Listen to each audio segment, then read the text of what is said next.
بابا مش قلت لك 100 مره لما تعوز حاجه تطلبها مني او حتى نطلبها دليفري؟ وبعدين ايه الهدوم اللي انت نازل بيها دي؟ دي هدوم تنزل بيها؟ الناس تقول علينا ايه؟ ده الاستاذ محمود السيد اللي كان مدير الشركه قد الدنيا. طب افرض حد من صحابي شافك حتى هيقول عليا ايه؟ يا ابني الراجل بتاع الفاكهه كان معدي وكان بينده على فراوله من اللي انت قايل لي كان نفسك فيها، فحطيت نفسي في اي حاجه ونزلت جري عشان الحقه. وبعدين قيمه الناس مش باللبس يا عمر، الناس كلها عارفه مين محمود السيد.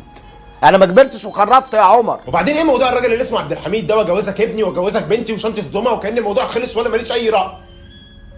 طب افرض راح قال للبنت والموضوع قلب بجد؟ مش يمكن انا بحبه ولا بتنيل على عيني؟ اما انت عيل دماغ صغيره صحيح يا ابني، ما كنتش اقصد حاجه والله، احنا كنا بنهزر. وبعدين ده راجل مربيك يعني ما فيهاش حاجه. وبعدين يا سيدي ما حدش قال لك اتجوز غصب عنك، اتجوز اللي انت عايزها، ما حدش هيجبرك على حاجه. وبعدين انت بتزعلي كده ليه؟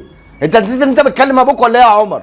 ما تسيب لي المصروف احسن قبل ما تنزل. انا اسف واكيد ما كنتش اقصد ان انا اتكلم كده. خلاص حصل خير، حصل خير. خساره فيك صينيه البطاطس اللي انا عاملها لك بالفراخ. يلا عشان تاكل قبل ما تبرد. بس انا ماليش نفس.